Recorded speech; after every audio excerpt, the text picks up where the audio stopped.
రాజంపేట ఈ మాజీ ఎమ్మెల్యే వైసీపీలో చేరుతున్నారు. చాలా తొందరగా చేరుతున్నట్టున్నారు సార్. అంటే 4 ఏళ్ల పరిపాలన ఉన్నాం గూడా.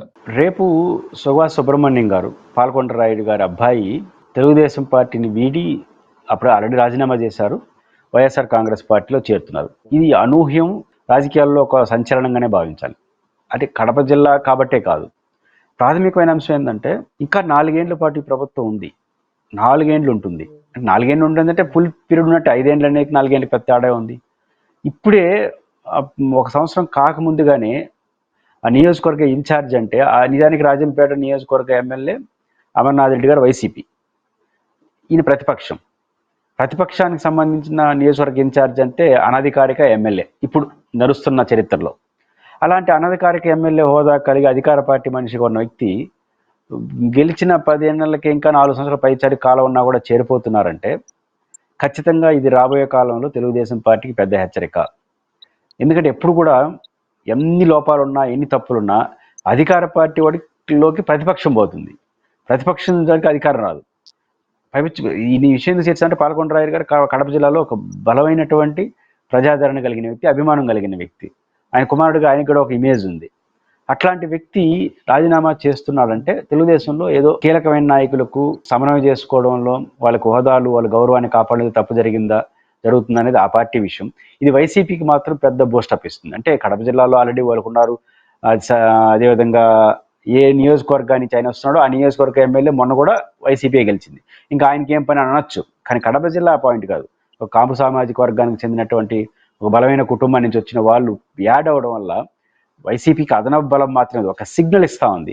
అసలు ప్రతిపక్షంలోకి అధికార పార్టీ నుంచి వచ్చేయడం ఇంకా 4 ఏళ్ళు ఉండగా ఇది ఖచ్చితంగా వైసీపీకి ప్రజల్లో గ్రాఫ్ పెరుగుతుందన్న దానికి ఒక ఉదాహరణ. అదేవిధంగా భవిష్యత్తులో తెలుగుదేశం పార్టీలో చాలామంది ఇట్లా వస్తారన్న దానికి ఉదాహరణ. మూడోది, ఇంకా వైసీపీ నుంచి పోయే వాళ్ళు కూడా తగ్గిపోతారు. ఎందుకంటే అధికారంలో ఉండేవాళ్ళు మన దగ్గరకు వస్తూ ఉంటే మనం పోయి ఆడ ఏం చేస్తానో భావన కలుగుతుంది. ఖచ్చితంగా సుభాష్ సుబ్రహ్మణ్యం గారు ఏదైతే రేపు చేరుతున్నారో అది వారి అంతర్గత విషయం, వాళ్ళ పార్టీ వ్యవహారాలు. కానీ మనం చూసే వాళ్ళకి అర్థమయ్యేది ఒక బలమైన నాయకుడు వైసీపీలో చేరడం ఆ పార్టీకి ఒక అసెట్టు. అదేవిధంగా అధికారంలో ఉండి ఇంకా 4 ఏళ్ళ చేరడం అనేది ఒక సాహసం. ముఖ్యంగా అధికార పార్టీలో ప్రతిపక్షం పోకుండా ప్రతిపక్షంలోకి అధికారం రావడం అనేది భవిష్యత్తులో మరిన్ని చేరికలు చారీడానికి దారితీస్తే ఖచ్చితంగా సుభాష్ సుబ్రహ్మణ్యం గారి చేరిక వైసీపీకి నైతిక బలాన్ని బలోపేతాన్ని ఇస్తుంది.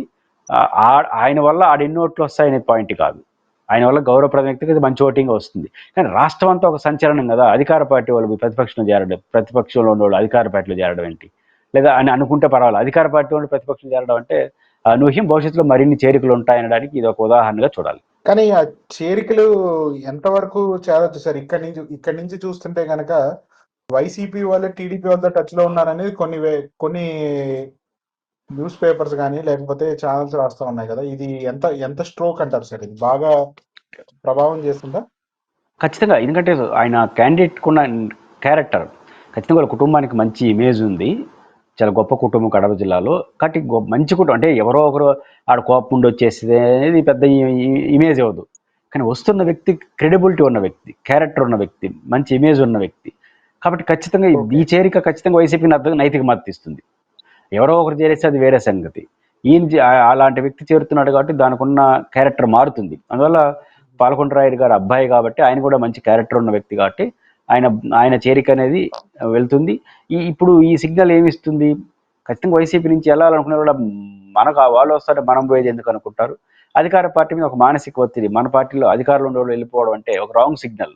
4 ఏళ్ళకి ఈ పరిస్థితి రావడం అనేది మనకు నష్టం కదని అభిప్రాయంకి వస్తుంది. కాబట్టి నేచురల్గా ఇది అధికార పార్టీకి ఎంతో కొంత డ్యామేజ్ అవుతుంది, ప్రతిపక్షానికి ఊతమిచ్చే చర్యగానే ఉంటుంది.